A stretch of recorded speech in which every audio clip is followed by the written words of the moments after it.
तो अब हम बात करेंगे housing and urban development corporation limited की, जिसका क्वार्टर 3 का रिजल्ट कंपनी ने आज डिक्लेयर कर दिया है। तो चेक करते हैं कंपनी का क्वार्टर 3 का रिजल्ट कैसा है, पर उससे पहले चेक करते हैं कंपनी के फंडामेंटल्स।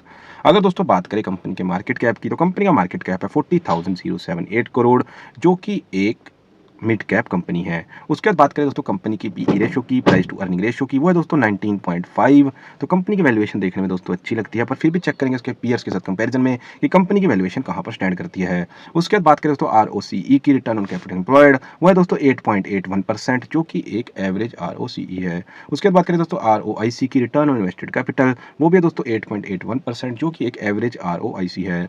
उसके बाद बात करें दोस्तों प्रमोटर होल्डिंग की, तो प्रमोटर होल्डिंग है दोस्तों 75.2%, जो कि एक अच्छी प्रमोटर होल्डिंग है।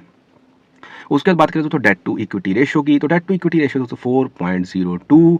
तो दोस्तों यहाँ पर कंपनी पर देखने में काफ़ी ज़्यादा भारी भरकम डेट है, पर जो कि ये एक कंपनी हाउसिंग फाइनेंस का काम करती है, तो फाइनेंस का जो मेनली काम होता है दोस्तों, वो डेट पर पैसा लेकर आगे डेट देकर उसके ऊपर इंटरेस्ट कमाना होता है, जिस वजह से कंपनी को डेट लेना पड़ता है, और उसी वजह से कंपनी की बुक्स में डेट टू इक्विटी रेशियो ज़्यादा दिखाई देती है, जो कि एक फाइनेंसिंग कंपनी के लिए कोई इशू वाली बात नहीं होती। तो ओवरऑल दोस्तों बात करें कंपनी के फंडामेंटल्स की, तो कंपनी के फंडामेंटल्स दोस्तों एवरेज हैं।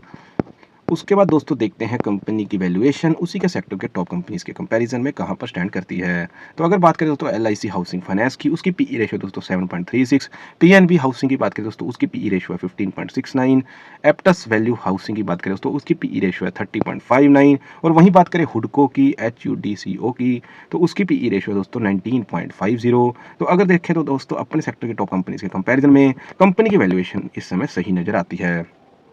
उसके बाद बात करें दोस्तों बुक वैल्यू की, तो बुक वैल्यू भी दोस्तों पिछले साल के मुकाबले इस साल कंपनी की बढ़ गई है, जो कि 72.27 से बढ़कर 78.54 हो गई है। जिसका मतलब दोस्तों ये है कि पिछले साल के मुकाबले इस साल कंपनी के एसेट्स की वैल्यू बढ़ी है और लाइबिलिटीज कहीं ना कहीं कम हुई हैं। तो फाइनली दोस्तों चलते हैं कंपनी के क्वार्टर रिजल्ट पर और देखते हैं कंपनी का आज जो क्वार्टर 3 का रिजल्ट आया है उसमें कंपनी की परफॉर्मेंस कैसी रही है। तो सबसे पहले बात करेंगे दोस्तों रेवेन्यू की, तो पिछले क्वार्टर में कंपनी दोस्तों जो रेवेन्यू किया था वो 1865 करोड़ का किया था, जो कि इस क्वार्टर के अंदर बढ़कर 2013 करोड़ का यहाँ पर हो गया है। तो क्वार्टर ऑन क्वार्टर दोस्तों रेवेन्यू के अंदर ग्रोथ आई है। उसके बाद बात करते हैं दोस्तों नेट प्रॉफिट की, तो क्वार्टर ऑन क्वार्टर दोस्तों नेट प्रॉफिट में ग्रोथ आई है। लास्ट क्वार्टर के अंदर कंपनी जो दोस्तों नेट प्रॉफिट किया था वो 452 करोड़ था, जो कि इस क्वार्टर के अंदर बढ़कर 519 करोड़ का हो गया है। तो क्वार्टर ऑन क्वार्टर दोस्तों कंपनी का रिजल्ट काफी ज्यादा पॉजिटिव आया है। उसके बाद बात करें दोस्तों year on year quarterly result के एनालिसिस की, तो देखते हैं कंपनी का quarter on quarter yearly result यहाँ पर कैसा है। अगर बात करें दोस्तों रेवेन्यू की, तो पिछले साल कंपनी के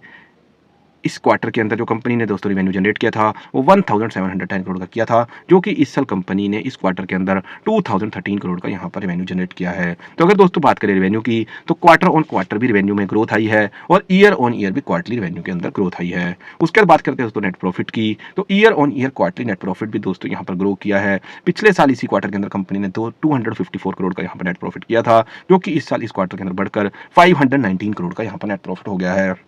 तो नेट प्रॉफिट के अंदर भी दोस्तों क्वार्टर ऑन क्वार्टर भी कंपनी ने नेट प्रॉफिट में ग्रोथ दिखाई है और ईयर ऑन ईयर भी क्वार्टरली नेट प्रॉफिट में यहाँ कंपनी ने ग्रोथ दिखाई है। तो ओवरऑल दोस्तों बात करें कंपनी के क्वार्टर 3 के रिजल्ट की, तो कंपनी का क्वार्टर 3 का रिजल्ट दोस्तों काफी ज्यादा अच्छा और पॉजिटिव यहाँ पर कंपनी ने पेश किया है। उसके बाद बात करते हैं दोस्तों कैश फ्लो की, तो बात करें दोस्तों कैश फ्रॉम ऑपरेटिंग एक्टिविटी, तो कैश फ्लो दोस्तों कंपनी का इस टाइम नेगेटिव चल रहा है और मार्च 2023 के बाद भी नेगेटिव बना हुआ है। पर यहाँ पर नेगेटिव कैश फ्लो दोस्तों कोई दिक्कत वाली बात नहीं है, क्योंकि कोई भी बैंकिंग या फाइनेंस कंपनी होती है उसका बेसिकली काम ही कैश को आउटफ्लो कर उसके ऊपर इंटरेस्ट कमाना होता है, जिस वजह से कंपनी की बुक्स के अंदर कैश हमेशा नेगेटिव बना रहता है और उसी वजह से कैश फ्लो यहाँ पर नेगेटिव दिखाई देता है, जो कि कोई इशू वाली बात यहाँ पर एक फाइनेंस कंपनी के लिए या फिर किसी भी बैंकिंग कंपनी के लिए नहीं होती।